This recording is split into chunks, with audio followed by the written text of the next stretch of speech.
지역의 이슈를 속 시원히 풀어보는 헬로 이슈 토크입니다. 올해 부평구의 핵심 사업 가운데 하나가 부평 11번가 사업인데요. 도시재생 뉴딜 사업으로 부평 원도심 살리기 프로젝트입니다. 하지만 혁신센터가 들어설 오수정화 부지 매입이 난항을 겪으면서 그동안 답보 상태였습니다. 최근 국방부와 오수정화 부지 매입 협약을 체결하면서 부평 11번가 사업도 탄력을 받을 전망입니다. 부평 11번가 사업 어떻게 진행되고 있는지 짚어보겠습니다. 함께 이야기 나눌 두 분, 임지훈 인천시 의원과 이광호 인천평화복지연대 사무처장 자리했습니다. 안녕하십니까? 네, 안녕하세요. 안녕하십니까? 안녕하세요. 네. 네, 먼저 부평 11번가 사업이 이게 정부의 지원을 받는 사업이잖아요. 어떤 사업인지 좀 간단 명료하게 설명 좀 부탁드립니다. 노후된 이 도시 시설을 네. 그 지역의 특성에 맞게 새로운 도시로 재생하는 사업입니다. 그래서 말씀하신 것처럼 국토부 사업이고요. 우리 네. 부평구는 지난 2017년도 말에 선정이 되어서 지금 진행하고 있고, 주요 사업으로는 이 굴포천 생태하천 복원 사업, 그리고 굴포천 먹거리 타운 이 활성화 사업, 네. 그리고 이 오수부지에 대한 혁신센터 사업, 이렇게 세 가지인데요. 예, 지금 예. 전체 예산 한 1,600억 정도 됩니다. 사업 기간이 2018년도부터 2022년도에 완공되는 걸로 돼 있고 지금 진행 중에 있습니다. 네, 도시재생 사업이라고 말씀을 하셨는데 여전히 이 도시재생 사업에 대해서 좀 낯설어 하시는 분들이 많아요. 이게 기존의 개발 사업과는 좀 어떻게 차이점이 있나요? 그렇죠. 이 도시재생이란 말이 최근 몇 년 동안 많이 쓰여지기 시작을 했는데요. 기존의 도시개발 사업은 노후되고 낙후된 어떤 주거지 형태를 다 철거하고 아파트를 짓는 방식이었다고 하면은 도시재생이라고 하는 것은 기존에 살고 있는 사람들의 삶터를 유지하고 예. 그 공동체를 지속적으로 할 수 있게끔 하는 방식입니다. 예를 들면은 지금 백운역과 동암역 사이에 여로물이라고 하는 동네가 있었는데 네네네. 이게 다 지금 철거되고 아파트가 다 들어서게끔 돼 있는데요. 이런 방식이 아니라 기존에 살고 있었던 사람들이 어떤 경제활동, 공동체활동, 교육활동 이런 것을 유지시켰게끔 지원해주는 방식의 도시 재생이라고 볼 수 있을 것 같습니다. 가장 핵심은 도시재생의 가장 핵심은 주민 공동체를 어떻게 만들어져서 지속시켜주느냐 이게 가장 핵심이라고 보면 될 것 같습니다. 네, 정부의 도시재생 사업 1호라고 하는데 이게 시민사회 단체에서도 사업 계획을 좀 보셨을 거예요. 네. 부평 11번가 사업이 과연 원도심 활성화에 얼마나 기여를 할 수 있을까요? 부평 특히 인천 지역에서도 굉장히 규모가 큰 사업인데요. 네. 기대가 많이 있습니다. 예, 예. 특히 부평은 팽창이 다 정지되어져 있는 도시인데요. 그렇다고 하면 기존에 살고 있던 삶의 주거 형태를 어떻게 다시 변화시키면서 예, 예. 부평의 활력을 가져갈 수 있게끔 할 거냐라고 하는 데 있어서 부평 중심가를 11번가라고 하는 이름으로 도시재생 사업을 시작을 하고 있는 겁니다. 그렇기 때문에 아까 임지원 의원께서 말씀하신 것처럼 네. 부평 상권을 중심으로 한 지역 경제를 어떻게 활성화시킬 거냐. 그리고 죽어있던 굴포천을 다시 복원시키면서 굴포천을 중심으로 한 주변의 삶의 짐과 생태 환경을 어떻게 복원할 것이냐. 네. 그리고 마지막으로 굴포 문화지구라고 굴포 역사 문화지구라고 있는 굴포 먹거리 타운에 지금 주거 형태와 상가 형태가 굉장히 오래되어져 있는데 네. 그곳을 다시 어떤 이렇게 리모델링해서 생활 형태, 경제 형태, 문화 역사 형태를 어떻게 다시 업그레이드 시킬 거냐. 이런 내용들에 대한 기대를 굉장히 많이 하고 있습니다. 네, 말씀하신 것처럼 이 부평 원도심을 살린다는 측면에서 국민들의 기대가 상당히 컸는데요. 이 올해부터 사업에 착수를 하기로 했는데 정작 별다른 좀 진척은 없었습니다. 이게 오수 정화조 부지 매입에 좀 어려움이 많았던 이유인가요? 네, 당초 사업 계획보다는 조금은 늦어졌습니다. 예. 그게 이제 오수 정화조 부지에 대해서 매입 절차가 좀 남아 있어 그랬는데 그 오수 정화조 이 시설 이 부지는 이 캠프마켓의 부속물입니다. 네. 그래서 캠프마켓에서 약 한 500m 정도 떨어진 시설이었는데 당초에는 이 사업이 이 오수 부지가 빠져 있었습니다. 캠프마켓에서. 예, 예. 그러다 중간에 끼어들었는데 그 이후에 이 캠프마켓을 전체적으로 반환하는 그런 이 절차 중에 예. 이 캠프마켓에서 오염이 좀 발견됐지 않습니까? 네네. 그래서 오염 처리 이후에 같이 이렇게 반환받는 걸로 그쪽에서는 요구를 했는데 이 우리 부평구 측에서는 거기는 오염이 안 된 지역입니다. 비오염 지역이기 때문에 우선 11군가 사업을 하기 위해서 먼저 조기 반환을 해달라 이렇게 예. 요청을 우리 이광호 사무처장님을 비롯한 시민단체 그리고 행정 우리 주민들이 지속적으로 요구를 했습니다. 그러던 찰나에 이 매입에 대한 네. 이 절차를 이 외교부 그리고 환경부, 국방부에서 서로 이렇게 의견 모으는 그런 절차적인 시간이 좀 필요했던 것입니다. 그래서 얼마 전에 이 매입 절차에 대한 협약이 체결이 됐습니다. 네. 그래서 이 사업하는 데는 별 지장은 없겠다 이렇게 생각하고 있습니다. 현재 그럼 부평 11번가 사업의 이제 진척도는 어느 정도 같다고 보면 될까요? 전체적인 사업 이 비중은 조금 떨어져 있긴 하나 네. 이 부분적인 사업은 그대로 추진이 되고 있습니다. 지금 혁신센터도 이 매입에 따른 절차가 진행 중에 있고 또 굴포 먹거리타워 활성화 사업 관련돼서도 주민들께 사업 계획안에 대해서 주민 공청회를 실시를 했습니다. 세 네. 차례에 걸쳐서. 그래서 주민들 의견도 들어보고 그리고 주민들 의견이 무엇인가를 반영하는 것에 대한 아웃라인도 잡혀 있습니다. 네. 그리고 이 생태하천 복원 사업 관련돼서 부평 일동 행정복지센터에서부터 부평 구청 인근까지 예. 그 주차장 없어지는 주차장 면에 대해서 지금 구에서 적극적으로 지금 준비 중에 있는 걸로 알고 있습니다. 네, 다행히도 최근에 이제 국방부와 매입 협약을 체결을 네. 했습니다. 그래서 이제 혁신센터 부지로 좀 활용을 할 수 있게 될까요? 그렇습니다. 혁신센터에 들어가는 용도가 네. 이 공공 이 주택 행복주택 한 350세대 정도 들어가게 돼 있고요. 그리고 거기에 공공 지원센터 그리고 푸드 플랫폼 그리고 일부는 이 부족한 이 공영 주차장 면이 한 300면 정도 이렇게 네. 들어가는 걸로 돼 있고 아마도 그 중심으로 해서 전체가 이 활발하게 사업이 이루어질 걸로 이렇게 판단하고 있습니다. 네, 사업이 이제 순조롭게 좀 이루어질 거다 네, 이렇게 말씀을 해주셨는데 이 문제는 오수정화조 부지가 늦어짐에 따라서 이 사업이 전반적으로 속도를 내지 못하고 있다는 겁니다. 이렇게 늦어질 경우에 사업을 재검토를 좀 해야 될 수도 있다고 하는데 좀 어떤 이유 때문에 그런 논란도 있긴 한데요. 결과적으로는 그렇게까지 안 갈 것 같습니다. 특히 이번 오수정화조 관련된 문제는 단순히 국토부 문제뿐만 아니라 뭐 외교부, 환경부 이런 모든 네네. 종합 부처들이 같이 협의해가지고 진행을 하다 보니까 늦어지는 어떤 특수성이 발생하기도 했거든요. 예. 그리고 또 이 문제는 단순히 국내 어떤 정치 문제뿐만 아니라 미국과의 관계 문제가 있기 때문에 이것이 늦어진 것에 대한 특수성은 중앙부처에서 충분히 인식하고 인정되고 있는 사안이라고 보고 있고요. 그리고 국토부에서도 좀 속도가 늦는 것에 대해서는 지금 이런 특수성을 인정을 해서 네. 뭐 페널티가 특별히 작동하지 않을 거로 좀 예상하고 있습니다. 이런 문제 같은 경우는 이제 기초지자체에서 컨트롤할 사안이 아니기 때문에 네. 이게 국방부에서 좀 나서줘야 될 문제인데 이런 상황을 좀 고려를 해줘야 하는 게 아닌가 뭐 이런 네. 생각도 들거든요. 좀 국토부에서 양해가 될까요?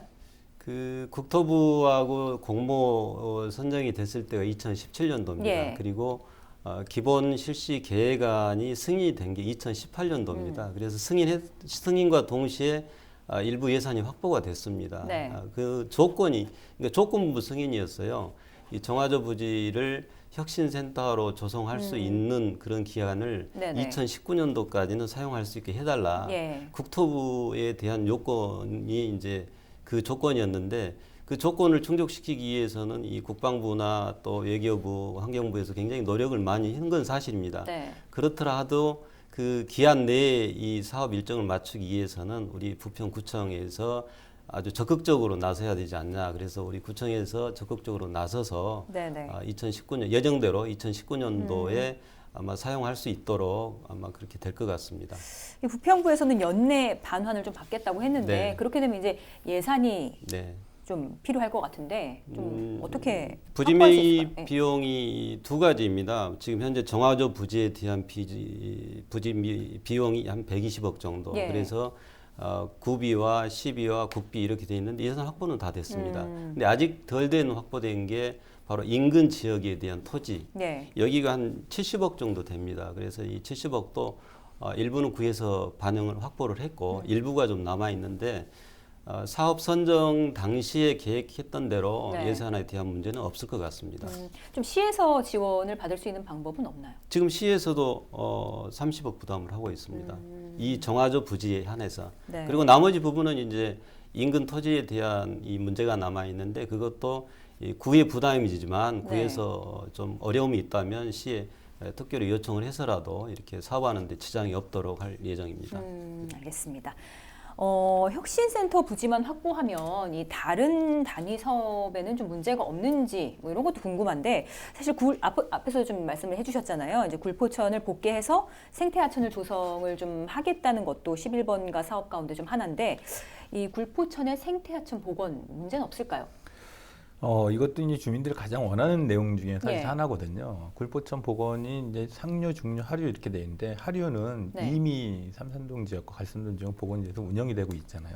근데 그 복원할 때 가장 어려웠던 문제 중에 하나는 복원하고 난 다음에 관리 운영비에 대한 내용이었던 겁니다. 그리고 이제 중류를 이제 복원하겠다고 이번 11번가 사업 안에 들어가 있는데 그렇다고 하면 11번가 사업을 해서 굴포천에 복귀됐던 걸 다 뜯어내고 예. 복원된다고 하면 나중에 이 물을 어디서 가져올 거냐, 이 가져오는 데 있어 관리 운영비는 어떻게 할 거냐라고 하는 게 좀 부평구 입장에 사실 좀 어려운 문제긴 합니다. 그래서 이거를 해결할 수 있는 어떤 재원의 문제라든지 관리 운영 방안에 대한 문제를 좀 같이 사업 기획 단계부터 좀 준비하는 게 필요하고요.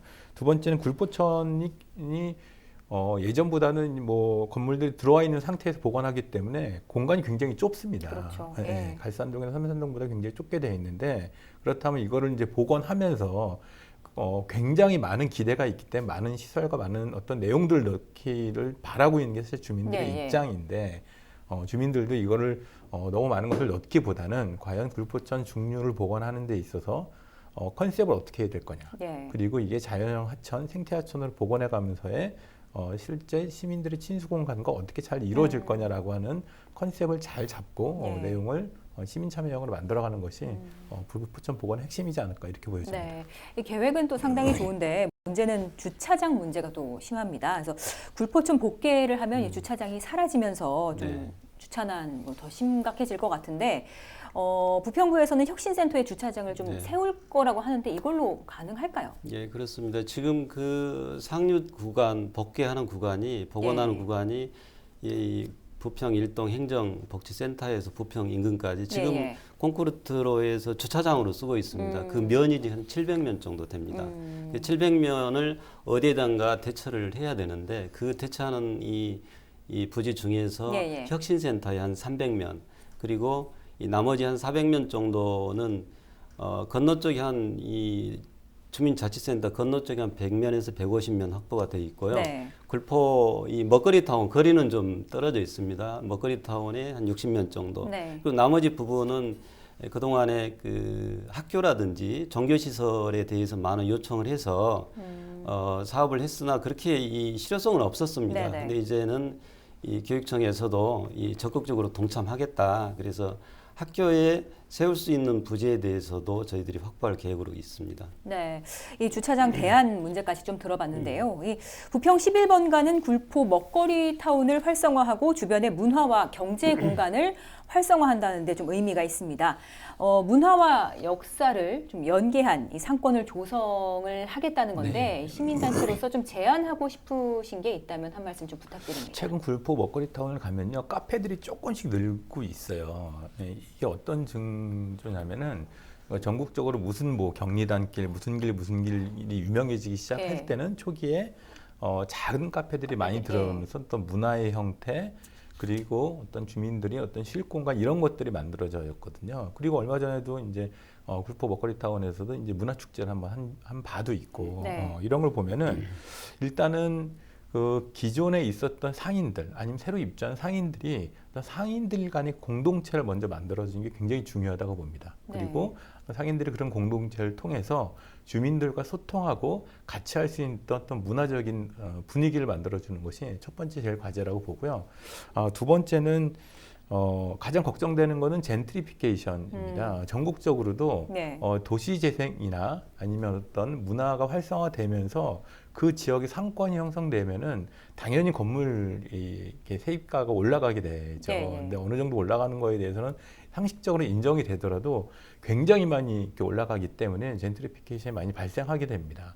그렇기 때문에 애초에 시작 단계부터 네. 입주하는 어떤 세입자라든지 아니면 건물주가 공동 협약을 맺을 수 있게끔 하는 방법과 네. 그리고 이것을 제도적으로 시나 구에서 조례를 만들어가 젠트리피케이션과 관련된 문제를 해결할 수 있는 조례를 만들어줘서 나중에 초기부터 이 거리를 활성화시키기 참여했었던 상인들 그리고 마을 사람들이 갈등이나 분열이 아니라 함께 더 지속할 수 있게끔 하는 방식의 제도를 만들어주는 게 굉장히 중요하다고 봅니다.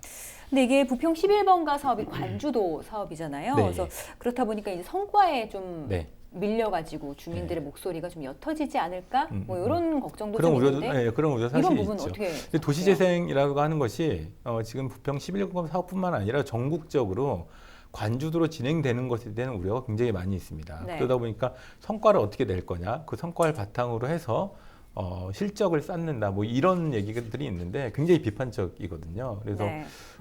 도시재생 붐이라 할 정도로 이렇게 되고 있는데 국토부나 관련된 행정부처에서 굉장히 조심해야 될 거는 네.